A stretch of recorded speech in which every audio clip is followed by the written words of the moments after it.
Welcome to the Silent Podcast, where we are anything but silent.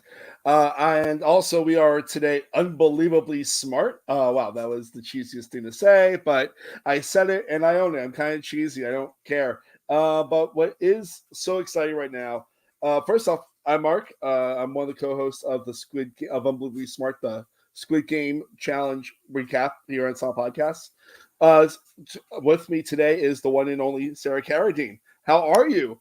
I am in a squatting position. I don't know how long I can hold it, so let's make this quick. Just gotta get that out there right immediately. And also if you're watching on YouTube, you can message us, chat, all that stuff. We'll respond possibly. We have a lot to talk about. We're only doing the first two episodes today of the Squid Game, the challenge. Gotta make sure I say that correctly because it's not Squid Games.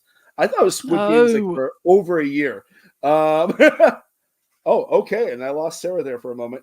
But she will be back soon. It's the fun of actually be doing this internationally. For those that know, I'm in New York. Sarah is in Australia. So this is fun. We have a 16-hour difference. That's really cool. Like that's the amazing thing with the internet. Also, it's like one of the cool things about this actual show. I'm not actually like rambling right now to add. Basically, what I'm trying to say is, I think the show starts off in one of the coolest ways possible. How you actually see the players all across the world, waiting, seeing all those great country landmarks, people waiting for the bus to come pick them up.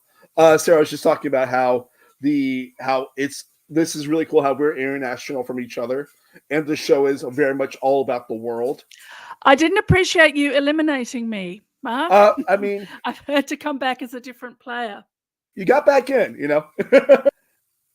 I got back in. I snuck So back in. Yes. that's how it happens sometimes. I mean, there's 456 uniforms, not all of them are taken, I guess. So, Sarah, how did you get into Squid Game? I imagine when everyone else got into Squid Game. Oh, yeah. I mean, I can't claim to be, anything different than the rest of the herd that we all watched Squid Game. Uh, Subs, not dubs. I think I've heard Hmm. certain people find that I'm not anti-dub, but if you want to dub, you do you. Hmm. But I believe from people who tried to watch it dubbed that the mouth movements were very distracting.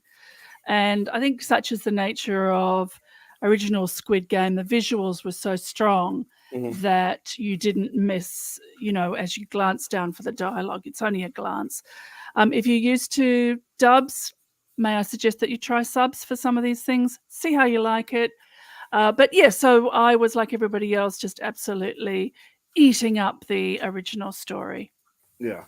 One of the things I love about this is that Netflix does a really great job of recreating the sets like in its entirety. Like, it really felt like we were watching another season of the Squid Game. Yes and no.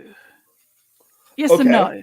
I think, Okay. I think uh, it depends how you're mentally prepared. I think because we knew it was a reality show, the distance for me is marveling at how well they have recreated the sets Hmm. rather than feeling like, oh, here we are again, which I feel if there's a Squid Game 2 scripted show, I feel like we'll, for me certainly, I'll feel like I will feel more that I am back in that world. Yeah. Where here I'm very aware of the recreation of the world because I'm going, oh, how amazing they recreated it. Like this isn't green screen, this isn't matte painting, this isn't any of those things. These are all real sets. So that makes it exciting, I think. Yeah. I mean, I think the way that made me the happiest was like watching the opening sequence, seeing everyone waiting, and also like seeing like the actual sets that you love, like the rooftop type set for the marbles. The my favorite challenge hasn't been dropped yet, which is um, the the glass tiles when Oh, they're popping. I absolutely Yeah, love that. I absolutely love that. And if anyone's seen The Traders Australia season 1, you will see that yeah, they yeah. they had that challenge, right? Oh, But it's the so good. cowards, they had them on harnesses. Let Cowards. them drop. Let them drop, I say. I mean, I Also, think the effect is the same, like for both the player and for you watching it. It's like, oh, like you yeah. really get it. They don't have to actually die. Yeah, I mean, we don't want anyone to actually die necessarily. Um, Also, Well, so far, we don't know. chat because Valencia is here in the chat. Hey. There we go. She says, "Hey." Hey. We should talk about like the first major thing that happens in the season. We get What do some you voiceover. now? This is interesting. What do Okay. you think the first major thing to happen in the season is? I think it's Starla. Entirely I Starla. think so too. Yes. Oh God, it's such a great hook. Like you see this person, you're like, oh wow, she's got an interesting backstory. She's waiting on the side of the street. So you see the Sydney Opera House, which I can also see. Any of you who are looking at me, I'm pointing at it right now. I can see it. I've worked there for many years in the opera theatre and around and about. So, you see that and all the other around the world places, although, most of the contestants are American or from the UK, but we'll let that slide. And then the very next shot, the first shot that is our people, our game, our reality, is Starla on the side of the road. Brilliant. So, like, whoever was story edited this, mwah. And like she's got like simple dreams. Like she's just a normal human being, has had a hard life, can use the money. I mean, it's $4.56 million, which is a lot of money. Dollars or pounds? Dollars, American dollars, yes. Yeah. I don't know the conversion rates, but it's that's a lot of money. It's a lot of money in any money. Yeah. Yes. And she's like such a cheerable human being, like you see her, like you get some quick like shots of people being like, I'm ready for the Squid Game. I'm ready for the Squid Game. The door is open. Everyone's flooding into a red light, green light, which is perfectly reproduced. How fast do we get there? Immediately. Like we have Starla, we have Trey. Trey is, of course, 301. We have Lorenzo, 161. First thing he does is be rude. He says that, one man he's talking to works out, and the other man he's talking to doesn't work out. But basically, after Starla, we and the players are straight into red light, green light. Everybody knows what it is. They would have been foolish to not make it the first game because we're all expecting it and we're all excited and we don't know how it's all going to work. I think just absolute genius. And they all play it at once, whereas some of the other games, as we'll see, you play in different teams and different groups. I think what's really cool about this is like watching like the 456 people file in and just see that that wall of people. The green, the tracksuits. It's beautiful. It's just like so popping, and almost immediately, once the game starts, they have the song going, and the first death, our dear friend Starla. To die. The first to die. I was so excited. Unbelievable. I was like, okay, our narrator is gone. I thought she probably won't win because we're seeing her first, but I would have bet on a long run for Starla. Just like great narrator, great look, good story, pops on the screen. We saw her first. Boom, she dies. The black squid ink exploding from her chest. And it's like the shock of it.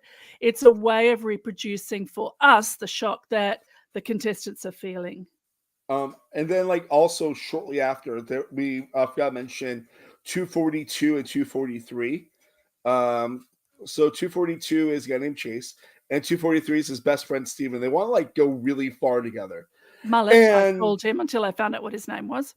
I wrote down the names as soon as I got them. Yeah, his name's Steven, but it was he sees another person with a mullet. They have the mullet gang straight away. There's like 8 mullets in the season. Brilliant. And his best friend Chase is almost immediately killed, eliminated in the game too. So good, which means that when we have met Trey and Leanne, the peril that they now set up for those two in this first game is brilliant. First of all, because Starla went first. Second of all, because 243's friend went very, very soon. So we expect, we fear, we wonder, we don't know what's going to happen with 301 and 302, mother and son, Leanne and Trey. Yeah. Also, we were introduced to Jada, who's 97, who is, I think, one of the more important people that we get in this first drop. Yes. We're not going to go spoilers past episode 2, but she feels important to the actual story. Yes. Going back to the first 2 episodes, so I ripped through the 5. I did send you that very plaintive message. Are we stopping after 2? And you said, I've already watched 5. And great. So we won't spoil the audience, but I did go back to the first 2 just to say, what is the setup? Yeah. And to remind myself of what material was covered and what wasn't covered. And I thought, I'll do it on, fast speed and I'll fast forward. No, you can't. I thought, I'll fast forward through red light, green light. No, you can't. You absolutely can't. But I loved seeing the setup of, and we will, these are extremely mild spoilers when we say that, Trey and Leanne are going to be important, Jada's going to be important. That doesn't give anything away. But the structure, the story structure of the first 2 episodes is excellent. Listen, I came in thinking this could be a complete, terrible. We all heard months and months ago about the problems with the cold, which have since been. I couldn't believe how good it was. Yeah. And I don't want to too much on behind the scenes stuff because I know there's a lot of controversy involved. Yeah, with green light. Look at it. Just Google it if you want it. Let's just watch. We watched the show. We saw what we saw. Yeah. And we saw some really amazing eliminations. I think one of my personal favorites is 71 not realizing they were eliminated until they were eliminated. Oh wow, shit, really? That was what they said when they got eliminated. It's there's a lot of we get probably I'd say 8 narrators throughout red light, green light, and then we just get a whole. And throughout the show, we have we don't have too many narrators. I feel there's a few consistent people, but I love how almost every person that dies gets a moment while not adding to the runtime in a terrible way. Yes. We know. I was going to say we don't know their name. We may not know their names, but we know their numbers. And Squatting Woman, who 305. Yeah. Yep, 305. I wrote down her number because I thought she was given this moment. And then when she gave up and she cried before she was squibbed. Oh, it's brilliant. So I'm sure all listeners know what a squib is. It's a thing that's inside your clothing and it explodes. It's a tiny explosive that is set off by the technicians, and you see a little bit of movie magic when the pink-coated men push buttons, men or women or non-binary people push buttons. It's not them, everybody, they're actors. But that sets off this tiny explosion, and you can have anything in it, a little dye pack. That was the first brilliant thing when Starla got killed, in inverted commas, is that it was black. And I thought, okay, black instead of red. And then I thought, oh, squid ink. I get it. They got by the squid. And we feel every single one of those people. So they were cast many, many months ago. They traveled from near and far. They were excited. They got measured for their tracksuit. And they're in the game for 5 minutes. And it just the tragedy of that is fantastic. We see their faces. We see them fall, some more dramatically than others. This was such a brilliant opening. We get our first person across at this point too, shortly after the poor squatting woman. We get 107 who's the first person across, and he's by himself there for it looked like a whole round. Yeah, and to jump ahead to the biscuit challenge, he gets the umbrella. Yeah. And completes the umbrella. Yeah. So something very special about this young man. Then our dear friend Trey crosses over to the safe zone. Yes. And now we're just so scared for his mom, Leanne. And the music, I think it was Smile at this point, if I'm not mistaken. Nicole. Smile comes up, but there's also Lacrimosa from an opera. And what I wrote in my notes here, watching it through the second time, was, and we will get this often through the first 2 episodes, this kind of tension. So in this case, the tension between those who have narrative tension between those who have finished and those who are yet to finish. So we get more and more cheering, celebrating people as we have fewer and fewer standing still people so tantalizingly close to the line. Yeah. So we have a question from our friends in the chat. Valencia wanted to ask, if you could choose your number, what would it be? Mine's pretty easy for me. I'd be 082. That's kind of my lucky number. Like those numbers in any order are a lucky number for me. And I think 082 looks cooler than 028 or 208 or 280. 082 feels right. Okay. I hadn't thought about that. That's a great question. I mean, what's very interesting is I'm sure people became attached to their numbers. There's a lot of talk about tattoos, both in these 2 episodes and in, mild spoiler, episodes to come. A lot of people say they're going to get a tattoo. What are they going to get? Are they going to get the shape of their biscuit? What are they going to get? And some of them talk about their numbers. So I think that there's an attachment that people have to numbers, especially as it's assigned randomly. It's quite wonderful. And then you go, I was meant to have this number. I was meant to have 432 because I am the one. All right, Bryden. Okay, Bryden. I'll say I will go 307. Nice. I like that. It's got a good ring to it. Like the fact that equals 10 is always like a nice thing too, if you like add it out. And 10 added together is 1. Mm-hmm. Brighton, you're not the only one who's won. Also, same here with 082 or any other configurations. Oh, and we've both gone all odds, all evens. Oof. Yeah. We are mysterious creatures. We are pattern-seeking animals. It's very interesting. Yes. So we get like that nice, good, dramatic tension of will Leanne make it across? Will she make it out? She was an athlete. She's got one bad leg, but she needs to make it through. And then she does. And her and Trey hug. She thinks she has to get through in the next section because she has 38. Right. She has 38 seconds, and she tells us in voiceover, 38 seconds, I have to get through in this round, and she doesn't. And so I just immediately knew absolutely for a fact she was going to be eliminated. And she wasn't. Yeah. She got over the line. It was amazing. I really want to talk about how when they hug, you see our first pop out of 232, who's a player that'll be a lot bigger in later episodes with us. Yes, this is Rick, who's about to turn 69 years old. 69, nice. Yeah, I love it. But it was just like funny how he kind of popped out like he like made like a big like O face, like if like he wasn't supposed to be there to see the hug. And then that's like the end of Red Light, Green Light. Like I think they did a really great job of reproducing this, honestly. Oh, so good. So good. And it all took 5 minutes, Mark. Amazing. Only 5 minutes. It's incredible. Then we get our first shot of the world famous Squid Game dorm. One of my nightmare rooms that I've had nightmares about while never actually being in. I don't know why it I think mainly because I watched Squid Game so early in the pandemic when it came out. Is why it kind of maybe became associated with nightmare. I don't know. It's appeared in nightmares for me. But I love it. And seeing that giant room with those beds just stacked on top of each other, you're like, wow, this is real. This is legit. I think that's what the players feel as well.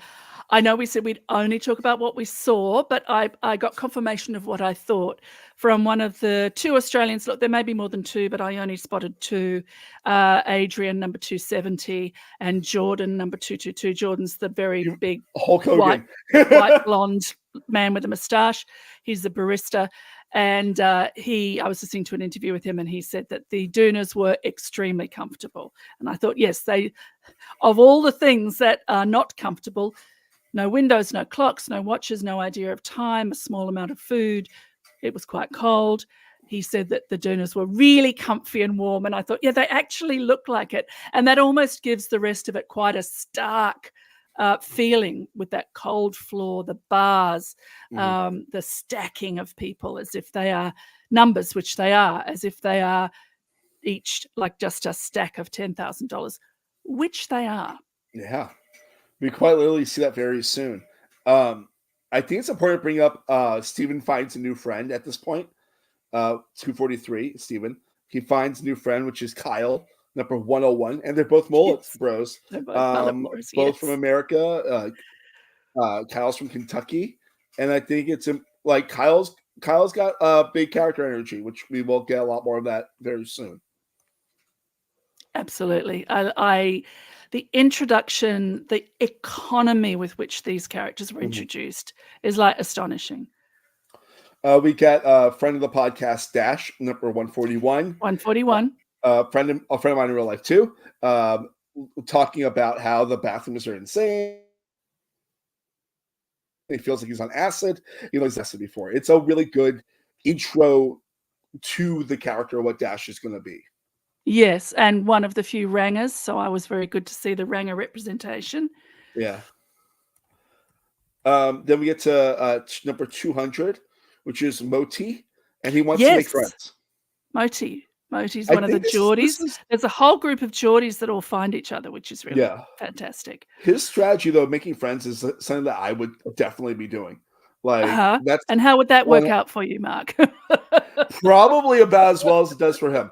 But Yeah. also, I don't think I would make past red light, green light because I have no balance. Yeah. To stop like Yeah. that. Mm-hmm. Some people were throwing themselves to the ground, but I thought, well, then you've got to get up again, like you're losing time. I don't know. I just hope for the best, I think, with red light, green light. But yes, Moti, he's a Geordie. He is going to make friends with everybody. I would do the same thing. Literally, I would do the same thing. That would be my strategy.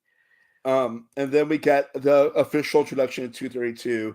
Rick, he wants to use his age as an asset and make people think that he is frail. He's not. Neither is his mind.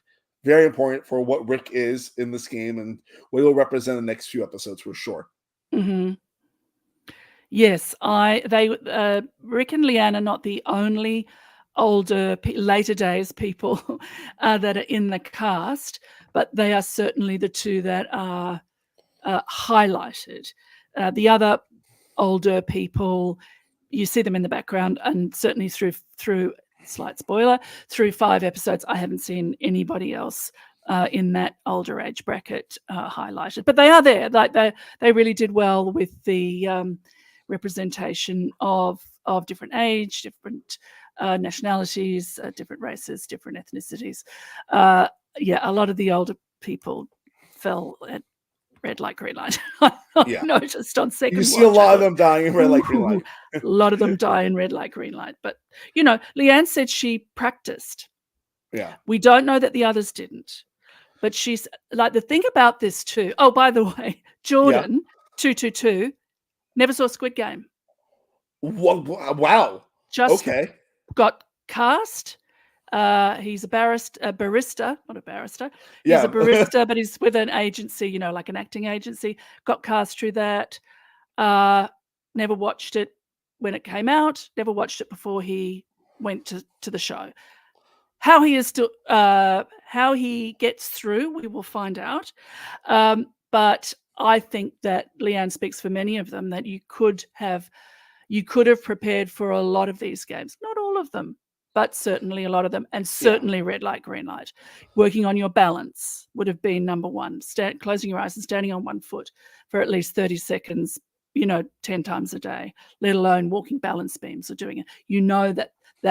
That first, you imagine, and then, if you're wrong, you haven't lost anything, but you would have to imagine red light, green light is the first thing you're going to do. And therefore you could work on your balance. But I think a lot of people like Jordan either had seen it or not seen it and thought, I'll be fine, I'll wing it. I mean, the guy looks like Hulk Hogan, a young Hulk Hogan to me. And I was literally on board with his amazing mop and mustache. Like that guy. Yes. Like we don't get too much of him, but we get of him. I love. And I don't want to go too spoilery in that regard, but like, there's some things I'm like, yeah, you are someone I'm cheering for. Like, yeah. If he makes it past episode 2, which we're not saying he does. We're not saying it. But we are getting to a very exciting point right here. The guards first appear, and they reveal that 197 players are left at the first game. That means 259 people lost to red light, green light. Amazing. Amazing. Do you think the producers had a number in mind? I think that probably was their number, honestly. Mhm. I think like the goal would be get like 53% of the people out. Yes. I mean, no, I'm not saying that the Oh, well, yeah, producers put yeah. their big scale. I'm just saying that in the planning, they would have to have made some kind of estimation as to how many people would be eliminated, and I would have thought 50% would be the lowest number. And indeed, that you've done the numbers for us. It's 53%. So Yeah, I think that makes 53%, sense. like 53% said that number where it's like, because you want a little bit more than half, but you don't want Mhm. it significantly more. And I think that this was like what, like 56% probably. Uh, I'm not sure, but it's definitely in that Someone like in the chat can tell us. there's someone. Yeah, we are not. I'm not a mathematician. I'm an actor. Yeah. Yeah. I mean, you want a goodly number gone because you want that the first introduction of Piggy to be really spectacular. Oh, You want to create a feeling in those who got through, sort of a fellow feeling. We all got through together, and then suddenly you're going to have to turn on each other. So that's great. So they have a great way of eliciting emotional responses from the players, without being too manipulative. It's reality TV, folks. It's manipulative. It just is by its nature. So yes. So this is a goodly number.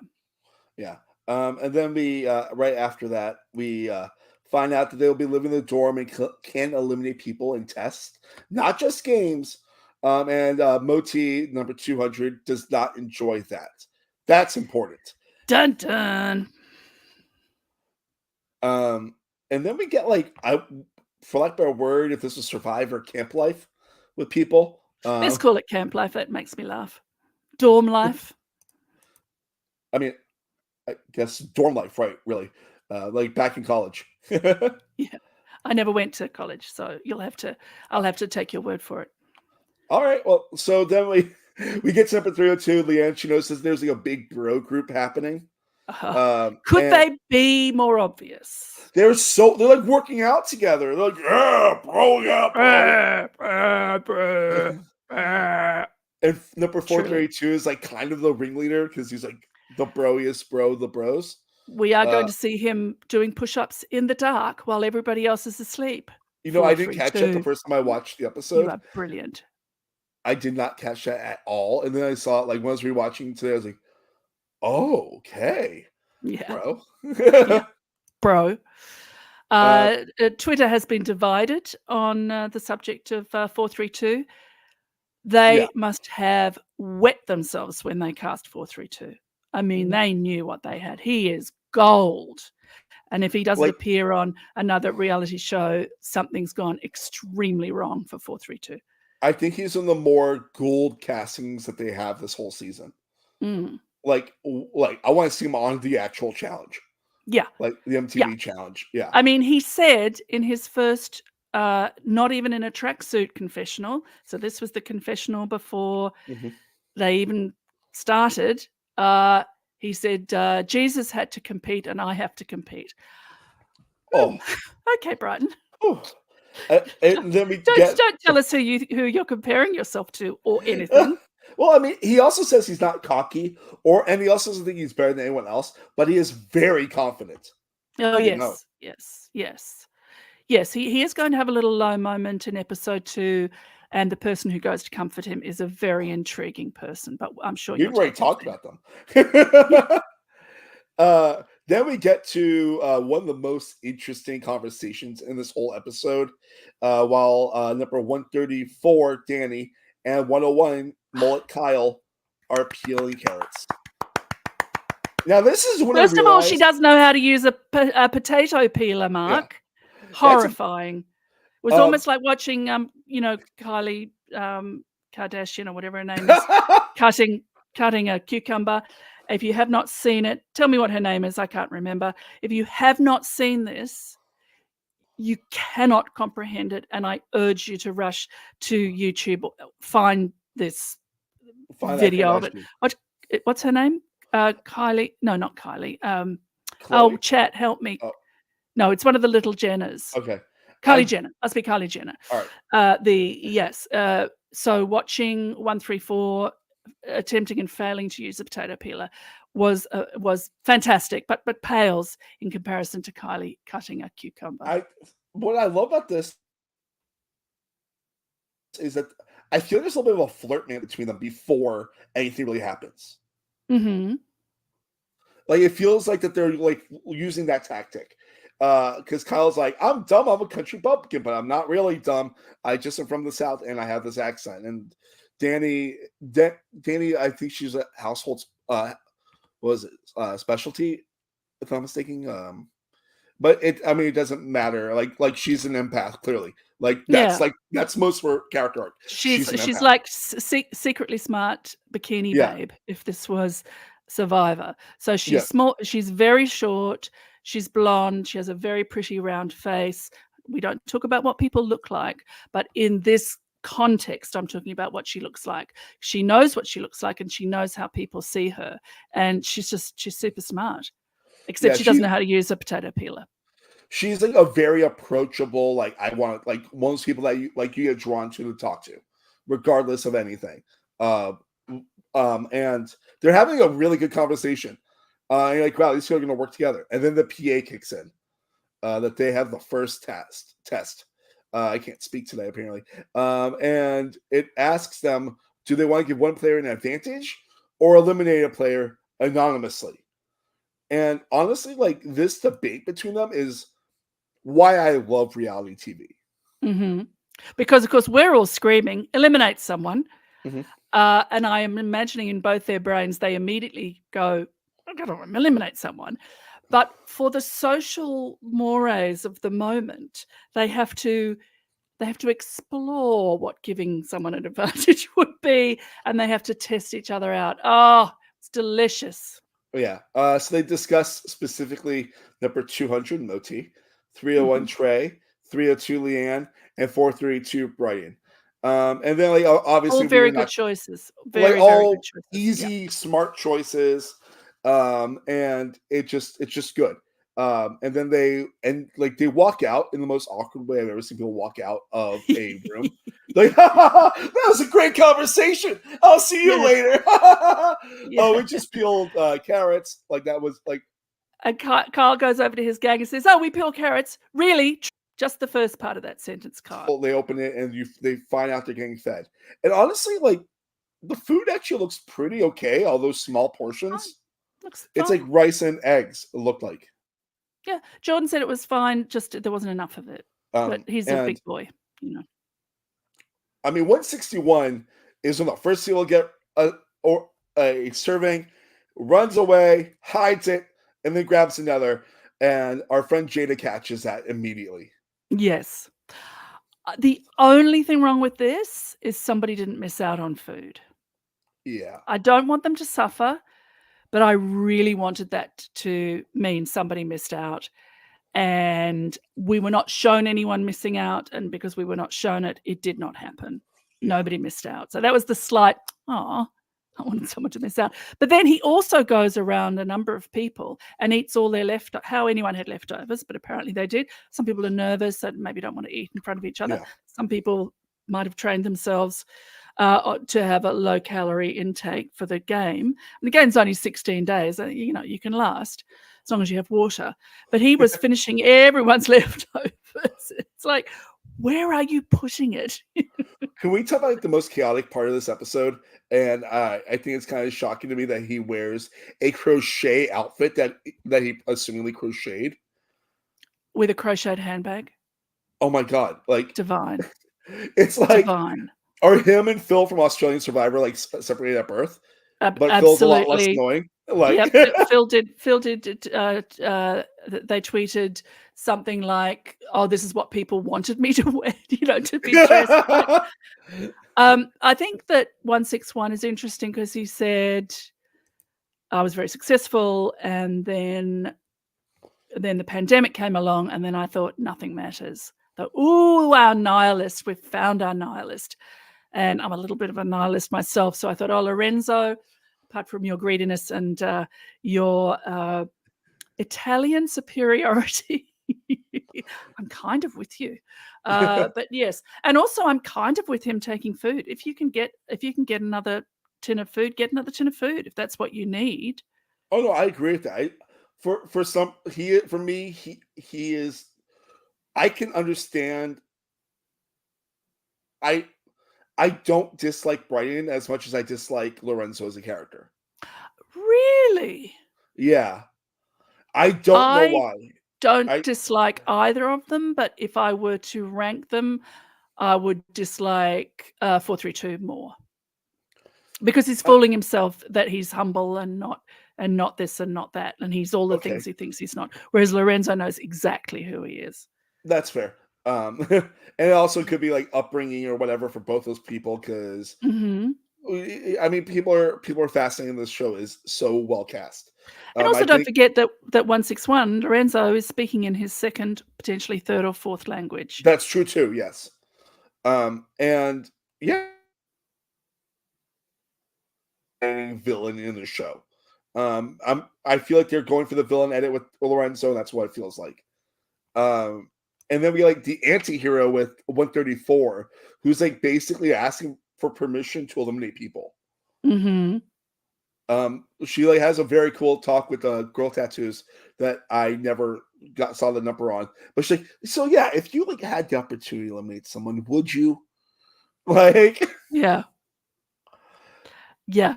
I already have, but what would you do? Every person in that place should eliminate. There's no question about it. Every person should eliminate. Uh, You know. then we get it's Rick's birthday, and everyone sings Yes. happy birthday to him. It's just this really cute, charming moment of the show. Yes. Yes. And then I believe was that the lights out or was lights out right before that? Because obviously We Brains has push-ups. has the push-ups. We're introduced to Peggy because when the lights go out, there's a soft glow on Oh, Peggy and their tummy full of dollars. hungry for more dollars, Absolutely. which will be happening very shortly Absolutely. because the guards come in and say that someone has been eliminated. Yes. And of course 101 and 134 like, what? Who? Oh no! I They hope were it's both not me. bad. Carl was the only one that got clocked. Oh god. But 134 was doing the most. She was feeling her pulse at her throat. Come on, 134. And then we find out the person that was eliminated is number 200. And man, Moti seems like such a great dude. Like, Yes. I really loved him. Genuinely great dude. Like, I want to be friends with him. Like, I honestly, like, I'm watching this cast. I'm like, who would I want to hang out with? I'm like, Moti Yes. is like one of the first ones. I'm like, yeah, he's like a good, fun, Mhm. sweet human being. Yes. Yes. And then we get ready to start our next game, and they get Oof. told, "Oh God, I love this so much. I love this show so much." I'm almost feeling sick now, even thinking about. Interesting again, because they have to line up behind 1, 2, 3, or 4. Yeah. Interesting the number of people who figure out that it's biscuits, which is also called dalgona. Dalgona. But before we get there, I we call get it biscuits. I loved watching everyone walking through the infamous stairs. Oh yes, how did they do that? Because in the show, in the Yeah. scripted show, you know that could be CGI, it could be they're actually on them because we see them. It has to be real, everybody. And they all I look mean, I'm happy. not naive, but it has to be real. Like they're all happy. They're like, wow, we were like in Squid Game. It's like, but in real Squid Game, people die. Yeah. You don't. And you are right. Well, Squatting Woman, once she lay down and before she was squibbed, she had tears. She was shaking with tears coming out of her eyes. It was as if she was about to die. And she won't be the only one that's shaking with tears as they're about to die. We get the most drama at the end of this episode. So yeah, people are told to line up in lines, make sure they're even.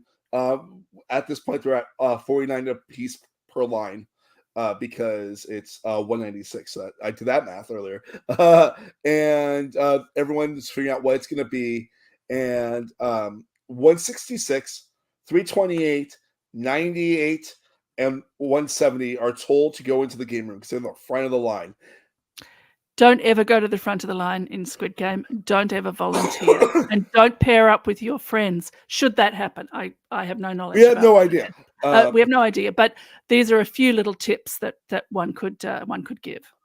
So they're brought into the Dalgona playroom, which is, in my personal opinion, like the fourth coolest room in all the Squid Games. That just the giant swing alone makes it.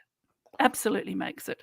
And they see the four famous shapes: circle, triangle, star, and umbrella.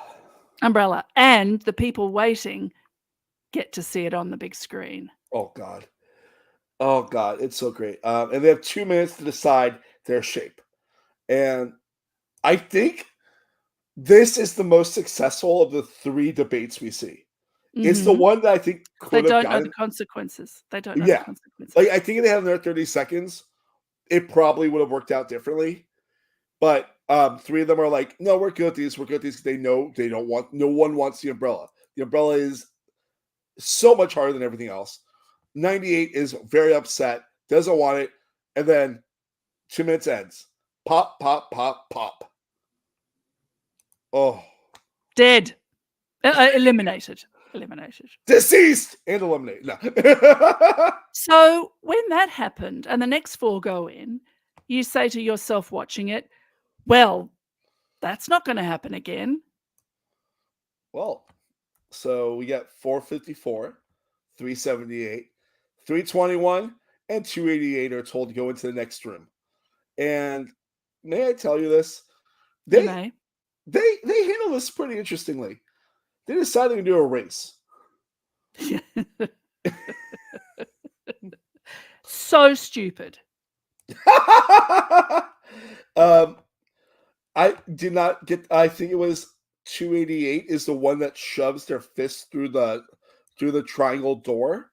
But like, there's a whole like a fist punch through it, and I say, "Oh my God, this is intense."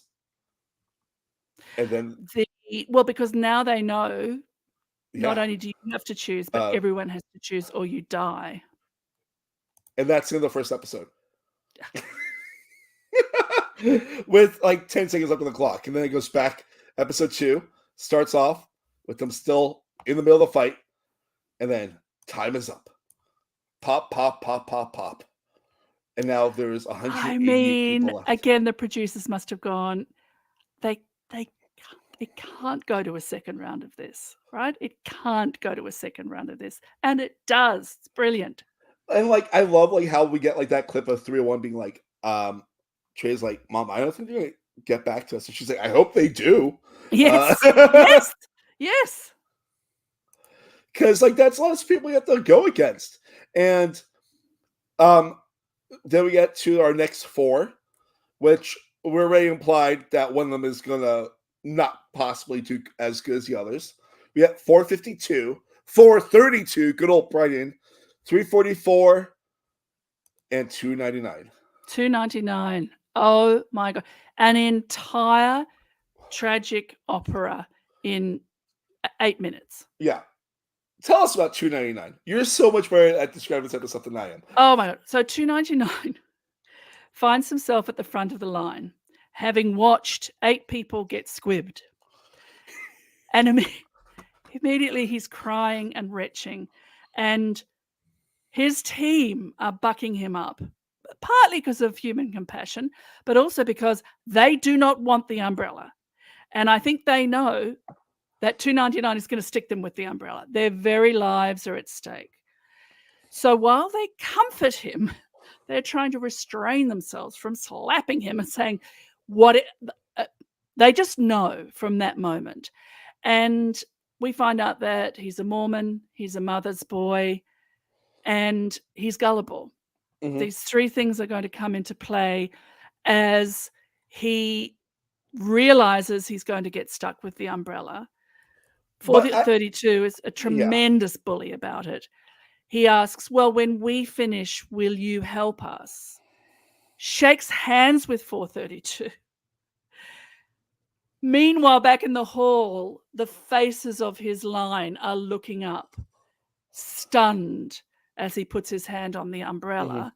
3 of the lines erupt into joy, and again we 2 get of them. this tension. The star 2, I not. suppose. Yes. The star is like happy but not happy. Yeah. So for me, triangle's the best shape because it's got structural integrity, followed by circle. Some people said circle was the best. They're wrong. Triangle is the best. So they erupt into joy. Star is sort of stealing itself and going, okay, well, at least we're not umbrella. Umbrella just looks like it's going to be a death march. And one of them quietly says, come on, umbrella, we haven't even tried it yet. No. I think the thing about their deliberation though is how the other 3 like straight up gang up on him immediately. Oh yeah. It's not just 432. They're all like, yeah, I'll do this, you do that. Yeah. Don't worry, it'll be easy. You got yeah. Like the guy at the dreads, the white guy at the dreads is almost as mean, I feel like. Yes. Well, he should be shot anyway because he's got dreads. So don't do that, white people. It's 2023, dude. What? It's You're a white guy at 2023. dreads. Cut your dreads. You're not Angelina Jolie and Gone in 60 Seconds. Yeah. I also love that like once like during this whole like aria of emotion that's happening, we get the beautiful episode 2, the man with the umbrella, like right before he gets screwed into the position of umbrella, and starts the amazingly horrifying audio that he will be most known for from this episode. His star shines incredibly brightly, and it burns and he very is empathetic. fast. He's so empathetic. Yes, because in fact, he has. I know we're only talking about what we saw, but I have read where he said that it was more about letting down his line than that he was afraid for himself. And I absolutely believe that. Like, because he immediately starts like dry heaving once he realizes he is in a bad spot. Valencia, like I know that she said that he got on her nerves, and also that audio is like I agree. Here's his audio for probably about 10 minutes of the episode, which is a lot because it's like a 15-minute long episode. Yeah, if you're an emetaphobe, you might want to put the English subtitles on and mute because it's pretty horrifying. So we get to we start with Circle, and they enter the arena and they're just glowing. Like they act like they already won. Like that's like the energy that they have while it's starting. They're like, we won. We're going through this. All 47 of us are going to make it through. Like, not true, but that's what they feel. Yeah. The licking, I could have done without the licking sound. So episode 2 has a lot of ASMR, everybody. There's a lot of licking going on. Yeah. And we also get a lot of our dear friend Dash, who's in this line, talking to himself, being like, you got this, you got this, you got this, you got this. I feel like this is like one of the more quiet ones while it's happening. And you just hear every once in a while Dash being like, okay, almost there, like just talking to himself. And like you just hear lick, lick, lick. You got it. Lick, lick. So good. People do die though. They are eliminated. I'm sorry. I've got to stop saying that they die. Yes. Because 48 is the first one whose cookie cracks. And no, not the first, but this is like the one that is like the most embedded in my brain. Her cookie cracks. She looks up, mouths 35, makes a kiss motion, and then pops. She's dead-ish. And then like 35. It's like the most giftable moment in the whole thing. I think honestly, so good. Oh, this whole show is so good. Yeah. It's so great. Everything areas that were like very, very amazing. Like we also are introduced around here to one of the more famous people that's playing, which is Figgy from Survivor, Millennials versus Gen X. And most of this she's just licking, like shaking the whole time. And like it's like I need to know how much time is left, and no one's telling her. And then like she like makes it through. And then like the last big part of it is that Trey gets through, and then Dash is the last one to make it through. Yes, because you not only have to do it without breaking the cookie, you have to do it in a time limit. 10 Was this minutes. the group that figured out spitting into the tin? I believe so, yes. Yes, very Yeah. smart. But they can't have each shape. We haven't said. We're assuming that you saw it, but each shape does it separately. So the agreement to help is meaningless. Immediately meaningless. Yeah. Yes, and the trick of spitting into the tin, there's no way that they can then tell the groups behind them. Yeah. That was super smart. So people Oh, are spitting and again spitting ASMR, and they're wetting the bottom of the tin. So when the biscuit sits in the tin, it's also being moistened from below. Moistened. I know you all enjoyed me saying that. yeah. Moistened. Then we get to the triangle, and Brian's there just like glowing. Like, so like I think it's fascinating they take the 4 people away to a separate room to wait. So they're not even allowed back into the white room with everyone else. Yeah, that must be. Yes. Yeah. Sequestering. Yes. And like Brian's basically the one narrating this whole thing. The time how it's easiest, and like the easiest, and he's narrating, and the person directly next to him gets eliminated. And it's like very funny to me that like it's just like this is so easy. Yeah. Crack. um, And I think because of the way we've seen people eliminated, nobody was safe. no. Like nobody for us, none of our friends or enemies or people we liked or people we had, just because you'd seen them a lot didn't mean they weren't going to get eliminated. Brilliant. Yeah. We also get the first good shot of our friendly Hulk Hogan barista. 222 in this section. I love him. Like I'm gonna keep calling him Hulk Hogan. I know you said his name That's earlier, fine. but His name's Jordan, but that's fine. Jordan Hulk Hogan. 222. Yeah. I love him. I really he's one of the people I'm like really downright cheering for in this. But also like I'm genuinely shocked by how many people actually are eliminated in this round. Especially for one of the shapes. They very cleverly, on one of the shapes, were very tight on people, and then at the end of the time, they lifted the camera back, and you saw the absolute carnage. Yeah. Then we people are talking about how Brian is a little bit too cocky at this point, which I think is a very important thing for later in this episode. And Danny is talking about how she's very insecure when it comes to trust. Then we get to Star.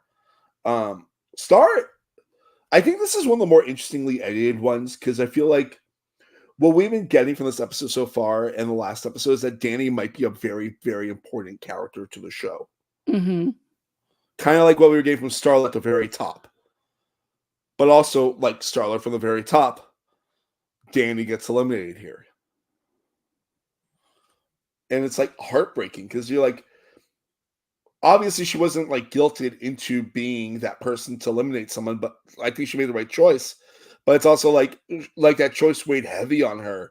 And I feel like this could be one of those situations where she kind of took the onus on herself in a way that made her get eliminated. Yes, but it's also that thing of because both the choosers get eliminated Yes, they do. Yeah. in this game. 101's And not till the next round, but yeah. not till the next round. And that's also another tension. We know who the choosers were, and as far as we know, nobody else does in the present, in the present tense of the show, and they will never know that they are now gone. Oh, brilliant! Can you imagine being a player and watching this back? I just think it would be fascinating. I would love it. I would love it so much. I actually am really mad at myself I did not apply this. I came very close to, but I'm also like, there's no way I'd last past that first round. So I Squid know Game, the myself. challenge 2. It's all yours. Yours to lose. I will go for it. Yeah. So it gets the umbrella, and this is like the most awkward. Everyone walking in. Everyone walks in.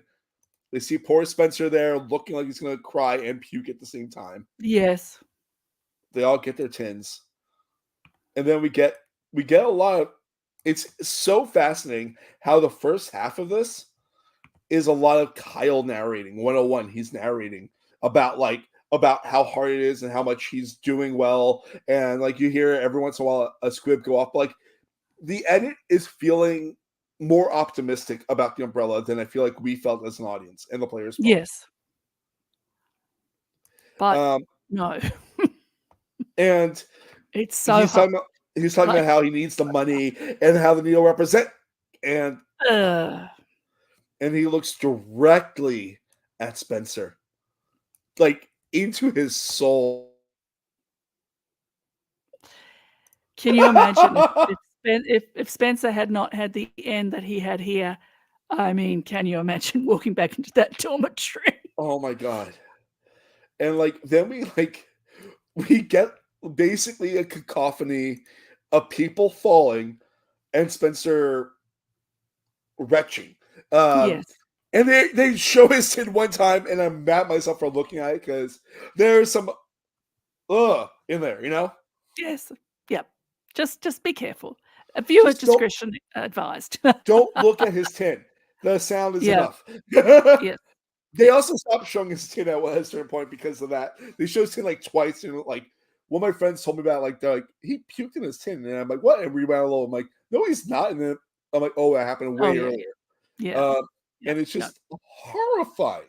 Yeah, Like you poor just hear fella. people dying around him, and gag pop. It's literally like a war movie where the young recruit, you know, the young untested virgin is in the middle of all these soldiers on Normandy Beach being blown up either side of him. And then, like, the thing that's the most amazing thing to me is how unbelievably close he gets to doing it correct. Oh, I know. Again, the tension, I thought, don't say he's going to make it because his life is going to be hell back in that dormitory. And then crack, more retching sounds. He goes to the field position, pop. And you're like, oh my god! Yeah, it was brilliant. And it's just the show's so good. It's completely unbelievable. Brilliant. Absolutely divine. Yeah, and I'm not gonna lie, like more people passed this than I thought would have. Yes. But the carnage in the Umbrella group is extraordinary. Is there anything about the longer that you want to talk about before we move on to the last dorm area, which is like basically in the episode? Yeah, let's do that. Let's move on. Yeah. So I mean I know we're coming close to our hard out, which is totally cool. So like we get like a nice little connection moment between Trey and Figgy. And they're both sad that the three people they wanted out return, which is 270 Adrian, 107 the guy who won the first challenge, came in first in the first challenge, and survived Umbrella. And Theo, survived Umbrella. Come on. and Brighton, number 432. Nobody likes Brighton. like, Except all his bros. All his bros like him. Yeah, well, you got the bros, you know. Then we get our introduction of one of the more fascinating short characters in the show, 198, Husname. Oh yes, Yes, and he calls Brighton a frat boy, and this like really pisses Brighton off in like an insane. Like, Brighton knows that he's not allowed to lay hands on someone, and you know that if that rule wasn't there and the cameras were not on him, and in fact he says it outside of here, and 198, it's like, you don't scare me, frat boy. Oh, it's brilliant. I love it. It's so great. Husname is one of those characters that I'm like, you served your purpose and you did such a great job with it. We're not done talking about the end of this episode, but you'll see when we get to episode 3 more about him. But so we get the new count. 188 started it, and now it's at 119. So 77 people were eliminated during that challenge. That's a lot. And I love how Steven has lost a best friend in every challenge because he lost his fellow mullet boy in that, and like he's in a group of guys, and this is when one of the more important plot lines in this series of episodes starts. The Ganbu gang is the Gumbo gang. The story of the Gumbo gang is so charming. Yeah, it's mainly older gentlemen. They're like, we're a best friend gang. So sweet.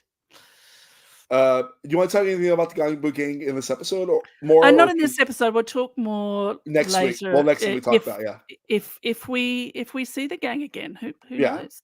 Who knows? So, I love that we get Leanne talking about how she's so excited to meet people from all over the world. And I really love Leanne. I think 302 is one of the more endearing characters in the whole drop of episodes. Yes, absolutely. Yeah. And then I love this so much. A guard walks in with a podium and an Oh, old rotary phone. brilliant! And it's got the just same subway tiles that the dorm is tiled in as well, oh, which is very funny. so great. And everyone crowds around it with anxiety, like, what's going to happen? What's going to happen? While this is happening, 302 chats with 432 as a mother. And I'm like, wow, go you. Mhm. Go you. This is like beautiful strategy, but human moments, you know? Yes, it's the double, right? Everybody hates 432 except the bros, and who goes over to him as he huddles under the doona, just having a little moment. And she just talks to him. She just asks him questions, you know? And it's a really nice moment. I like, Yeah, honestly, because it's very nice. Brian, I think, is a very complex character. I Mhm. like, not dissimilar to like a Jesse from season 43 of Survivor, if the edit was different, I think. And like, Jesse is like one of my all-time favorite anti-heroes in anything. Brian's not that, but there's a lot of content in this that we get from Brian. So the phone rings, and 198, whose name is the quickest to go to it, and he's given the He's opportunity. been waiting. He's been like, He wait, wants to eliminate 432. He feels that the phone will tell him he's allowed to yeah. eliminate someone, and he's ready for that. And then he's given a reward. Not a reward. He's given a giant plate of burgers and fries. And like, Sarah, this is like the moment in the show revolting. I got so fucking angry at this point. Like, Completely revolting. You've been there 2 days. And you're not starving. You're being fed, you know, an amount of food in your tiffin tin every day. Was awful. And who steals the burger? 97 Jada. Who couldn't believe that 161 was stealing. Oh my God! Who would steal food? Cut to. Like, but it's like you see like probably 20 people taking fries and all that stuff without asking whose name. They just take it. Without being invited to take, without asking if they could take. It was pretty disgusting. Yeah. I thought, it's a day and a half. What's wrong with you all? Yeah. And I mean, none of us know how we would behave, but I feel not like that. yeah. I would never.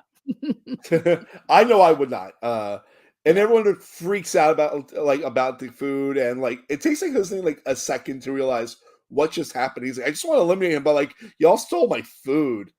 And like, people don't know if the phone's a good thing or a bad thing. And then the phone rings again. And Who gets it? Husney like runs past someone else is going for it, and he runs past them and picks up the phone. He knows what's about to happen. He's gonna be able to eliminate. Nope, no. He's now at risk of being eliminated. Yes. And like, he hides this as bad as 134 and 101. So bad. Like, so bad. You see him like walking away, and he's like, huh? He's standing on the landmine, and he is not pretending that he's not. And everybody heard the click. And he incredible. I loved it. And you find out he will be eliminated unless he finds someone to take the phone in 2 minutes. End of episode.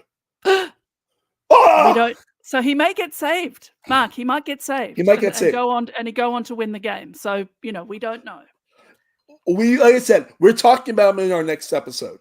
We don't know when that is. We haven't decided yet. It'll probably be in a few days. When we talk about episode 3 and episode 4. But I'm really excited about this. I cannot wait to talk more about this. I'm so happy to be on this journey with you, Sarah. You're someone I've had so much love and respect for years now. Stop. I'm serious. What do you want? What do you want, Mark? I mean, I want to win. An advantage in the game, right? Yeah, basically.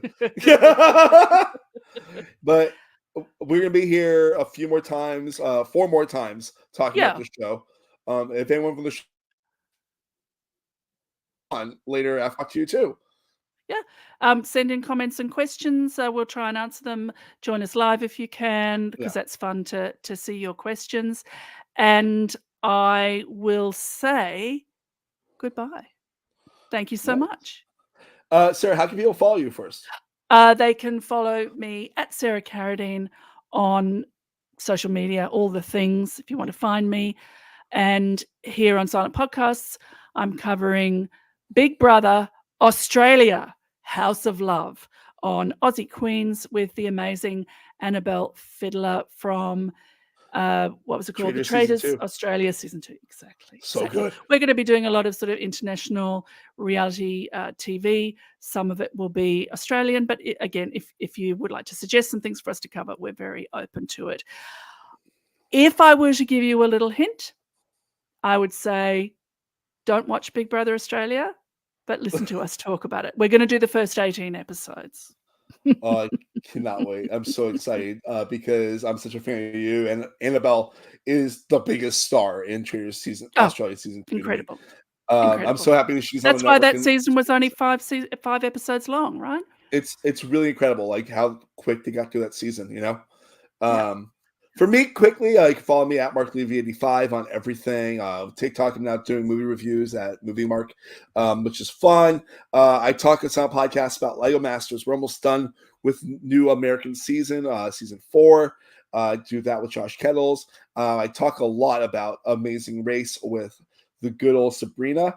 Good old Sabrina. Well, we raised Good old Sabrina. I love Old? Sabrina. She's the best. Yes. And also, I do exit interviews for Sound Podcasts with the most recent teams in the Amazing Race 35, the US version, on Thursday mornings. It gets up Thursday afternoons. And I'm very happy to be on the stream with you, Sarah. This is so Yes. exciting. The next one, before you know it, we'll be back with episodes 3 in a and few 4. days. Yes. We'll be back with those, and we'll see y'all next time. Bye. Bye.